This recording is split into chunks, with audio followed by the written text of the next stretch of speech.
जसं अभिनेता असरानी या पिक्चरमध्ये म्हणाला तसंच काहीशी अवस्था आता राज ठाकरे यांची झालेली आहे। याआधी राज ठाकरे यांनी मोदींना विरोध केला, कधी त्यांनी पवारांना विरोध केला, कधी त्यांनी ठाकरेंनाही विरोध केला, तर कधी त्यांनी फडणवीसांना देखील विरोध केला।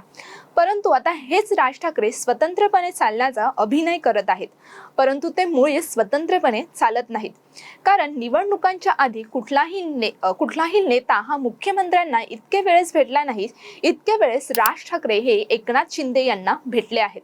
परंतु आता येत्या निवडणुकीत एकनाथ शिंदे यांच्या विरोधात राज ठाकरे उभे आहेत।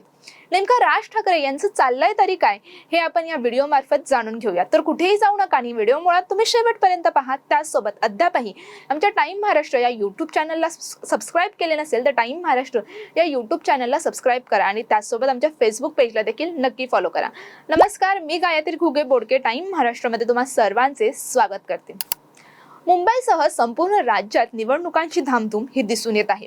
महाराष्ट्र राज्यात येत्या 20 नोव्हेंबर 2024 रोजी एकाच टप्प्यात राज्यातील विधानसभा निवडणुका या पार पडणार आहेत आणि त्यापुढे 3 दिवसांनीच म्हणजे 23 नोव्हेंबर रोजी या निवडणुकांचा निकाल हा जाहीर होणार आहे। याच पार्श्वभूमीवर राज्यात प्रचारांची धामधूम सुरू झाली आहे। प्रचारांचा तोफा या चांगला जोरदार उधळत असताना आपल्याला दिसून येत आहेत आणि अशातच महाराष्ट्र नवनिर्माण सेनेचे अध्यक्ष राज ठाकरे हे देखील चांगलेच ॲक्शन मोडमध्ये आल्याचे चित्र दिसून येत आहे। निवडणुकांच्या आधी कुठलाही नेता हा मुख्यमंत्र्यांना इतक्या वेळेस भेटला नसेल, इतक्या वेळेस राज ठाकरे यांनी एकनाथ शिंदे यांची भेट घेतली होती आणि आता याच निवडणुकांमध्ये राज ठाकरे हे एकनाथ शिंदे यांच्या विरोधात मात्र उभे राहिले आहेत। राज ठाकरे यांचे 136 उमेदवार निवडणुकीच्या रिंगणात आहेत। सत्तेत आम्हीच येणार असेही ते म्हणत आहेत।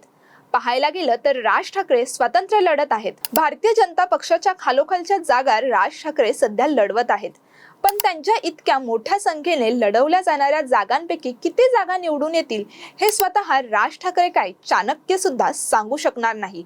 अशी परिस्थिती सध्या महाराष्ट्र राज्याची आहे। तसेच एकीकडे अगदी 136 उमेदवार निवडून जरी आले तरी स्वबळावर सत्ता देखील येऊ शकत नाही, तर दुसरीकडे मात्र या सभांमध्ये राज ठाकरे सगळ्यांनाच धू धुताना दिसत आहेत। अशा परिस्थितीत राज ठाकरे मुंबईच्या बाहेर सभेमध्ये बोलत असताना म्हणाले की माझ्या हातात सत्ता द्या, मशिदीवरचे सर्व भोंगे उतरून टाकू।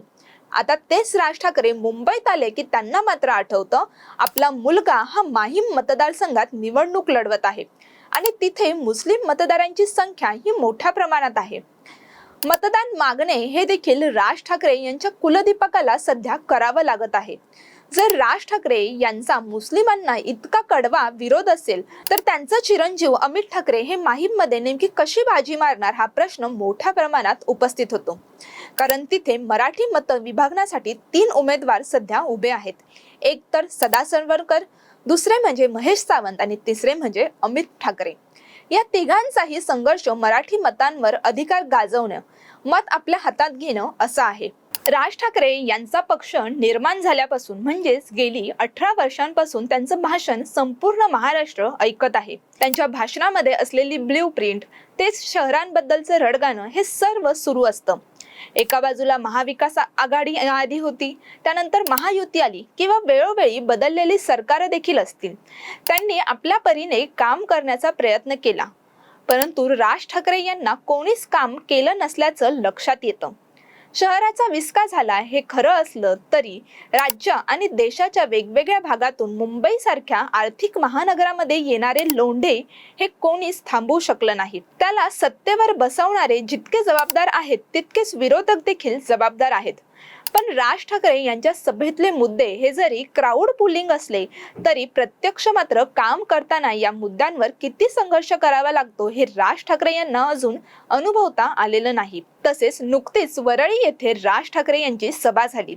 आदित्य ठाकरे यांच्या विरोधात एक चकार सुद्धा राज ठाकरे यांनी काढलेला नाही। यामध्ये असं म्हणता येईल की राज ठाकरे यांची काहीतरी रणनीती आहे। आपल्या मुलाच्या विरोधात शिवसेना अधिक आक्रमक होऊ नये असे त्यांना वाटत आहे आणि त्यामुळेच वरळीसारख्या मतदारसंघात विरोधकांचा महत्त्वाचा नेता जिथून निवडून येतो तिथे राज ठाकरे भलत्याच विषयावर बोलून शिवतीर्थावर परतले। आणि त्यामुळे राज ठाकरे हे एका बाजूला हे सांगतात की निवडणुकांच्या निकालानंतर भाजपचे मुख्यमंत्री असेल आणि त्याला मनसेची साथ असेल, परंतु दुसरीकडे मात्र मुंबईत बाळा नांदगावकर यांचा अपवाद वगळता कोणताही मनसेचा उमेदवार हा विजयाच्या दिशेने वाटचाल करताना दिसत नाही। अशी स्थिती असताना राज ठाकरे कोणत्या आधारावर मुख्यमंत्री आपल्या पाठिंब्याने असेल असं सांगतायत? तर एकूणच काय तर राज ठाकरे यांचा निवडणूक घोषित होण्याआधी देखील गोंधळ सुरूच होता, परंतु त्याच नंतर निवडणूक घोषित झालीये तरी देखील त्यांचा गोंधळ काही सुटायचं नाव घेत नाही। एकंदरीत जर असं झालंय की राज ठाकरे यांनी ऍडमिशन घेतलंय सायन्स कॉलेजमध्ये, परंतु ते ग्रॅज्युएट होत आहेत कॉमर्स मधून। नेमकं काय सुरू आहे राज ठाकरे यांच्या डोक्यात किंवा त्यांच्या मनात हे अद्याप कोणालाही समजलं नाही। त्याचबरोबर पुढचा हा 15 दिवसांचा जो कठीण काळ आहे तो राज ठाकरे यांच्यासाठी नेमका कसा असणार हे पाहणं नक्कीच महत्त्वाचं असणार आहे। याबाबत तुम्हाला काय वाटतं हे कमेंट करून नक्की कळवा आणि राजकारणातील अशाच नवनवीन आणि आतल्या घडामोडी जाणून घेण्यासाठी टाइम महाराष्ट्राला नक्की सबस्क्राईब करा। धन्यवाद।